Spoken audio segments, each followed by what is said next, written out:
McLaren 750S. Let's talk about it. First things first, you gotta talk about specs. But to me, this thing, I gotta show the image of it first. Oh, it's actually right here.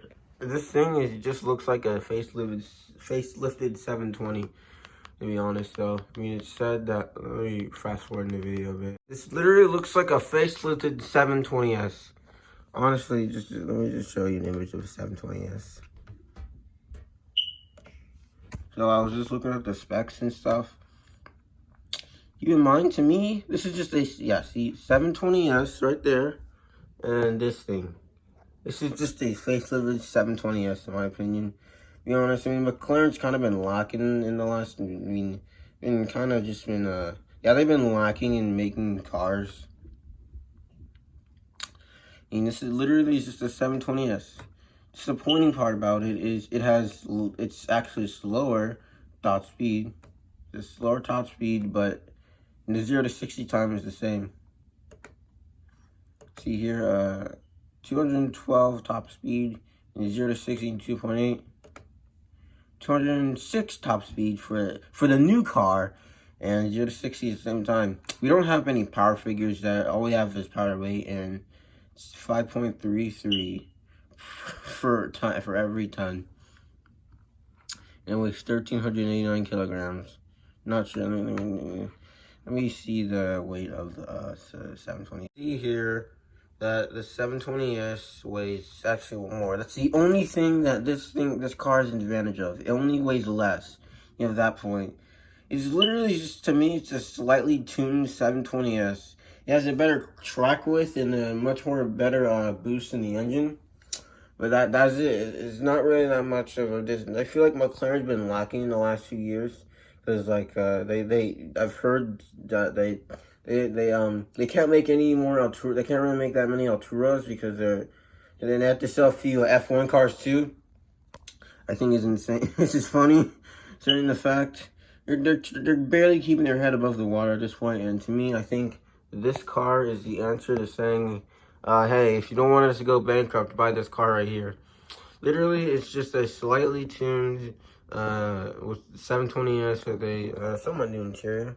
Look at the interior. Here's the 750S gauge cluster.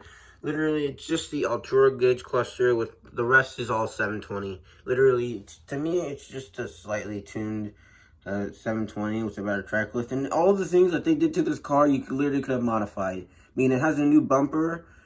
Literally just has facelifted bumper and rear end. That's it. It's just a slightly tuned. You can modify the 720. Literally, you can buy some wheels to get a better offset. You'll have a better fitment and you'll have a better track width. You can also just tune the 720 to make more horsepower too. So you see this one has the Altura gauges, and here's the 720 interior. It has the Senna gauge cluster, instrument cluster.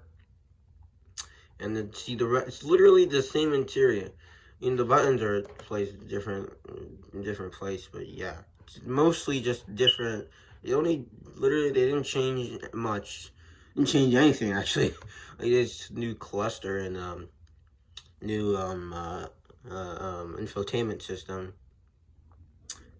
But yeah, that's it. Literally, that's all I can say all about this. Literally, if you know the 720S, you'll be very, very familiar. You'll be sitting in the same car.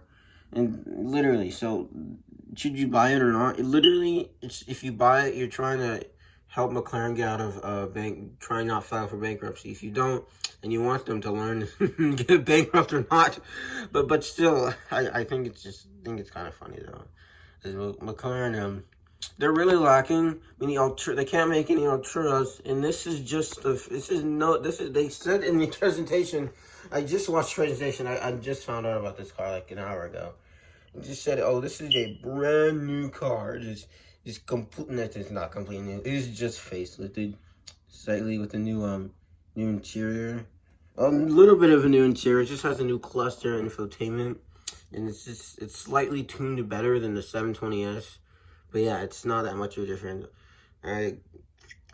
Thanks you guys for watching. I also have some new videos coming. The Revolto, I'll definitely be talking about that soon. And another unboxing video with that. But yeah, guys, thanks for watching. See you in the next one.